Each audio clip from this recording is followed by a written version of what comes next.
देश के कई राज्यों से एग्जाम पेपर लीक की खबरें आती रहती हैं, जिससे परीक्षार्थियों को समस्या भी होती है। ऐसी ही एक खबर दिल्ली से आई है, जहां एसएससी ऑफिस के बाहर परीक्षार्थियों ने बीते दिन धरना दिया। ये धरना इस बात को कहते हुए दिया गया कि जब डिक्टेशन का वक्त आया, उस वक्त स्पीकर खराब था, जिससे परीक्षार्थियों को आवाज सुनाई नहीं दे रही थी, जिससे उन्हें लिखने में भी दिक्कत हो रही थी। हमारा एग्जाम एसएससी नहीं चलेगा।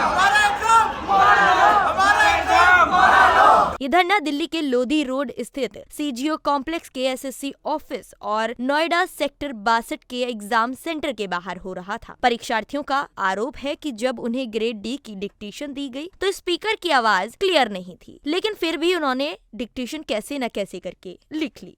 इसमें एसएससी की गलती नहीं, इनके सेंटर की। पहली बात ये स्पीकर चालू करे, ट्रायल होता है किस लिए, ताकि हम सेटिस्फाई है वॉइस से या बफरिंग हो रही है या नहीं हो रही है।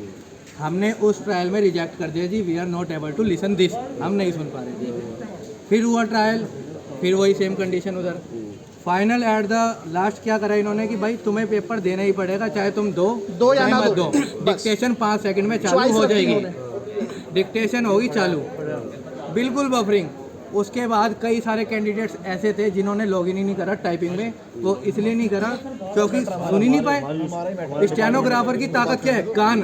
जब इस डिक्टेशन को कंप्यूटर पर लिखने लगे, तब दूसरी लैब से छात्रों के साथ स्टाफ के लोगों के आने के बाद डिक्टेशन को टाइप करने से रोक दिया गया। रोष प्रकट करने वाले परीक्षार्थियों ने बताया कि परीक्षा रोकने वालों ने रोकते वक्त कहा कि जो एग्जाम लिखेगा उसका पेपर कैंसिल कर दिया जाएगा। इसके बाद जब दूसरी डिक्टेशन स्पीकर पर बोली गई तो किसी को सुनाई नहीं दी। फिर भी परीक्षार्थियों ने अपनी अपनी समझ से डिक्टेशन को लिख लिया, लेकिन उनको टाइपिंग से रोका गया। एसएससी स्टाफ के मीटिंग की बात कहकर परीक्षा को फिर से रोक दिया गया। मीटिंग के खत्म होने की बात न आने पर कुछ परीक्षार्थियों ने चीटिंग करना भी शुरू कर दिया और अपनी समझ से उन्होंने जो डिक्टेशन लिखी थी वे छात्र उसे अपने कंप्यूटर पर टाइप करने लगे। इस पर एग्जाम सेंटर में विरोध भी जताया गया और जिन छात्रों ने चीटिंग नहीं की थी उन्हें कुछ समय बाद सेंटर से बाहर कर दिया गया। अब यही परीक्षार्थी रोष में हैं और धरना दे रहे हैं, साथ ही परीक्षा दोबारा कराने की मांग भी कर रहे हैं। आगे इस खबर को लेकर क्या प्रतिक्रिया होगी जानने के लिए देखते रहें द न्यूज़ 15।